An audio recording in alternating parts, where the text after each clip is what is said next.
Сәлем баршаңызға достар, сіздермен бүгін құрамына мақ қосылып және де корица қосылып жасалатын өте дәмді песочный тестадан керемет пирог дайындадым. Сіздерге де жасап көруге кеңес беремін. Дәмі деген өте керемет болып шығады. Достар, мінекей дәл менің рецептімен жасап көріңіздер. Ең алдымен 100 грамм сары майымызды бөлме температурасындағы ыдысымызға салып аламыз. Оның үстіне шамамен 100 граммдай қант салып, жақсылап араластырып алатын боламыз. Жақсылап араласқаннан кейін үстіне бір дана жұмыртқамызды жарып салып, тағы да араластырып аламыз. Және де үстіне аздап қана корица салыңыздар. Көп салып жібермеңіздер, қышқыл болып кетуі мүмкін. Және де мак салбаңыздар. Мен де бір шай қасықтай мак салдым. Макты ұнатқан болсаңыздар, көп қолдансаңыздар да болады. Үстіне електен өткізілген ұнымызды салып, жақсылап араластырамыз.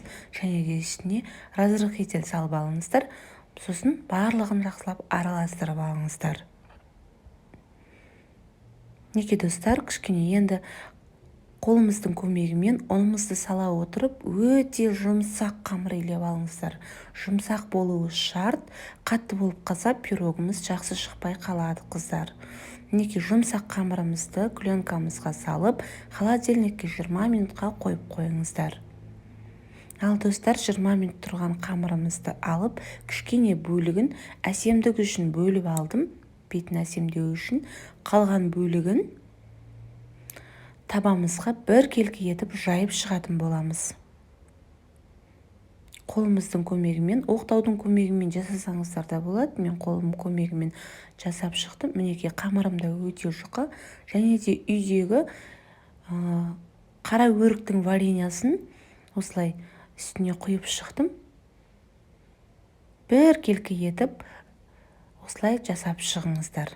Мінекей достар, ендігі кезекте үстіне жаңағы қамырымыздың аз ғана бөлігін, қалған бөлігін осылай видеодағыдай етіп жайып алыңыздар.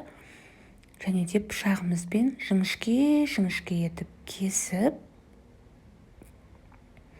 пирогымыздың бетіне өз қалауларыңызша әсемдеп қойып шықсаңыздар болады.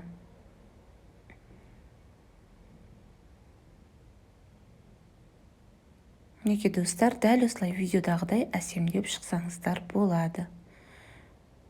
Қамырларыңыз өте жұмсақ болғандықтан үзіліп кетуі мүмкін. Әсем жақсылап жасасаңыздар жасауға болады. Мінекей енді жұмыртқамыздың сарысымен және де үстіне кішкене жағып шықтым.